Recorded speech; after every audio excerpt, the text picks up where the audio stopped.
Hey, welcome back to the Disney Plus Celebrity Challenge, and today we have Marvel Rising Playing with Fire. This is one in a series of Marvel Rising Secret Warriors films, episodes in a sense. They're like short movies.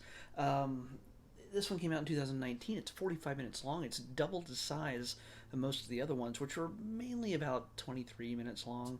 I think the original Secret Warriors one was a bit longer, a movie length kind of thing almost. I can't remember. We already watched it. There's about three or four left. There's a series of shorts we have to watch yet, but it basically focuses on a bunch of young heroes, mainly centered around Squirrel Girl and Ms. Marvel.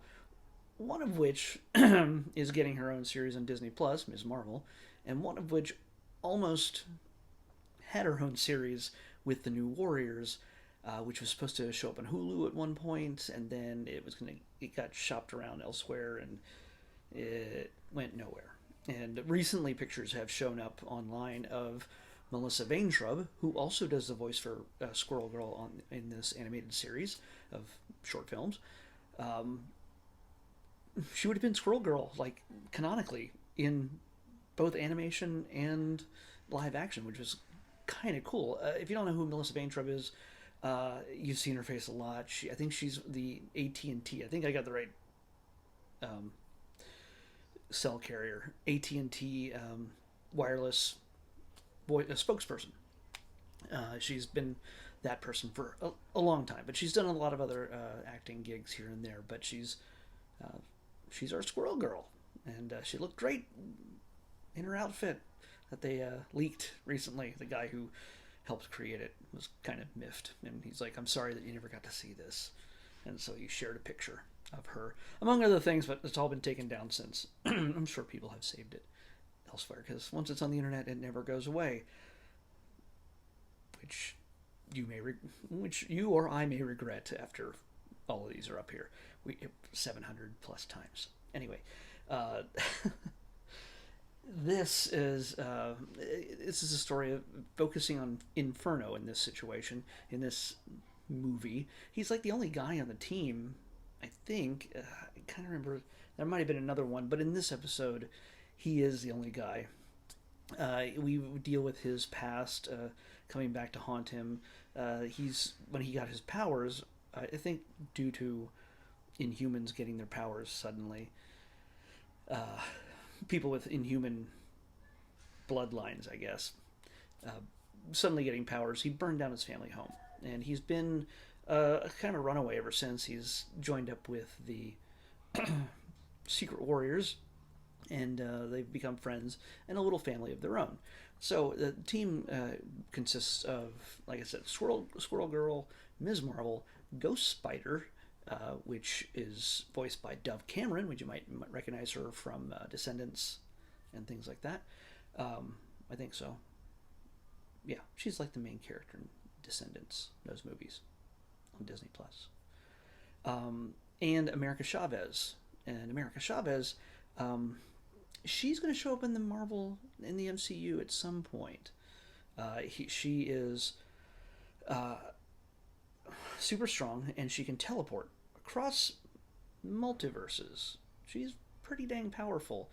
However, in this, she doesn't have the teleportation ability. I kind of wondered because she gave Kamala, Ms. Marvel, a ride home, and they rode a motorcycle. Normally, America in the comics would just teleport, I would think. Who needs a motorcycle when you can go anywhere? Um, I think they got rid of that power. She doesn't have that power in this series, only because they also have Lockjaw, who is the giant big bulldog from the Inhumans. He has the ability to teleport. So rather than having him and her both having teleportation powers, it's just redundant. He's the guy. He's the dog that helps them get around. Speaking of which, Lockjaw and Squirrel Girl's sidekick Tippy Toe, little squirrel, both voiced by D. Bradley Baker, who you might know as every clone in the Clone Wars, and yeah, he's the voice of the clones in the Clone Wars, among so many other things. He's Oh my gosh, why can't I remember the name of the fish in American Dad? He's his voice is everywhere. Uh, it's German. Oh, who cares? Anyway, Inferno here. He has a little bit of a problem. He's his sister shows up and says, "Hey, you should come home. My parents, our parents miss you." And Kamala's dealing with her parents always being nosy in her business, wondering where she is. She needs to come home. She's always missing dinner. Um, Squirrel Girl's fine in this one. um, Ghost Spider uh, every once in a while makes a reference to how her dad tried to hunt her down, thinking that she killed her best friend, and that's the actual origin of Ghost Spider, or Spider-Gwen as she was originally called. She was. They had to come up with the name Ghost Spider because Spider-Gwen seems a little bit identity. It seems like you'd be exposing your identity an awful lot. You just have to narrow down the Gwens and go, which one is most spider-like or isn't around when Spider-Gwen is. But by the way, I only realized this really recently that not only is it meant, yes, to fit within the Spider verse of names, have Spider in the name, um, but Ghost Spider, I think, is meant to rhyme with Ghost Rider, even though it has nothing to do with one or the other. I don't know. I mean, I guess there's a Ghost Spider type of spider. I don't know. Maybe there is, but I think Ghost Spider was meant to sound like Ghost Rider, and there you go. There's a little inside scoop. So, anyway, suddenly a girl shows up in their class who is actually raised by supervillains. Pretty lame supervillains, but they are voiced by very cool people. Niecy Nash and Gary Cole. Niecy, you would know her from Reno 911 and a bunch of other things. Um, she's done so much stuff recently. My brain is not connecting on that, but Gary Cole is one of my favorite comedic character actors. He was Lumbergh in Office Space. He's also Harvey Birdman in the Harvey Birdman Attorney at Law show on Adult Swim. He's all over the place. Anything that Gary Cole shows up in, I watch. So it was kind of a nice surprise to see him in this. And they're super lame bad guy super villains that are not very good at what they do, and they're raising a daughter they're pretty much ignoring. And because she doesn't have any powers, she doesn't do anything. But when she suddenly gets powers because she gets a necklace at the museum, she finds a necklace at the museum during an attempted robbery. It allows her to steal her parents' powers and then eventually the powers of the Secret Warriors. And they battle it out. Our heroes have to fight her without their powers and her with all of their powers. So I've just basically told you the whole concept of the entire thing. You kind of saw it coming from the beginning. If you watch it, it's not a big surprise. This is, while there's lots of really good, funny lines. I think Squirrel Girl, Doreen, gets a lot of the big laugh lines because she's just so weird and she's just so enthusiastic about everything. She's just so positive that it almost sounds like anybody else saying it would be sarcastic, but she's completely honest and she's completely open, and she's just goofy as anything, and it's hilarious whenever she speaks, and I just love Milana. So anyway, the the rest of the thing is just beyond her funny lines.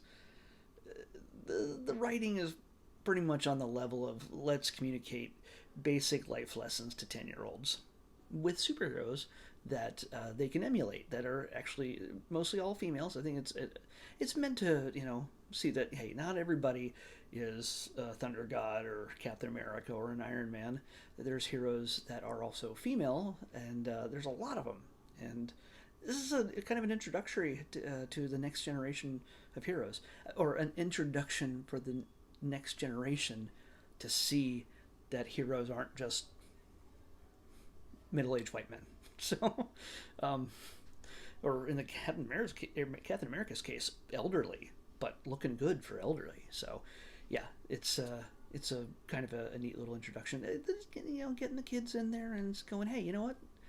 There's some pretty cool heroes out there, and when they're old enough, they might be interested in the MCU and whatever else happens on Disney Plus coming up in the next few years, especially with the Ms. Marvel show, She-Hulk, and Moon Knight, and everything else. Who knows? But yeah, it's a fun little adventure. It's fairly predictable. It's not really. The animation's kind of there. It's I think the Secret Warriors one had better animation, but and it certainly has a modern style. The music is kind of lame. I hate to say that. I hate to be so cruel, but it's got that Disney rock sound. You know what? It sounds like it was cobbled from the extras of all the Disney musicals, but with a guitar, or that was probably made on a computer, that kind of thing. It sounds really out of date for the most part. It's not like it's 20 years old and it's emo. It's before that. It's like generic 90s rock without the grunge. I don't know. I can't explain it. It just doesn't sound like real music, but it's music that you can afford to put into a cartoon that appears on the Disney Channel and eventually Disney Plus. They weren't going to nail down like a big rock tune or a big rock band to make music for this thing. It's when you hear it, you'll understand. You'll be like, I've heard a song like this like 1,000 times before on the Disney Channel. So I know that sounds mean, but I try not to be negative and mean. I'm just trying to be honest. So the music could be better. But hey, they probably made this by the skin of their teeth. Just crank that out there. They made a lot of them. There's like 5 different movies, a series of shorts, and that was all in 2019. Secret Warriors came out in 2018. So yeah, it's kind of a big deal. I don't know if they'll be bringing out any more. I would hope so, but we'll see. I think this is one of the. I can't tell if this is one of the last ones or not, but if you like Marvel and you like female heroes, predominantly female heroes in the Marvel universe, or you want to get to know more of the characters that I bet you money we're going to see we know we're going to see Ms. Marvel, and we're going to see America Chavez coming up very soon. And Squirrel Girl, she needs to get into the MCU, even though she's just silly as anything, but she's awesome. Anyway, yeah, I recommend it. It's not going to bust your brain being too complex or anything else. It's a Saturday morning cartoon level stuff, but it has an epic scale battles for teenagers. So, all right, that's enough of that. Let's pick tomorrow's episode. 142. 142. 142. Okay. All right, I don't know what this is, but I bet you it's a Disney Channel type sports movie. Yeah, we're getting a movie. Yes, it's a movie.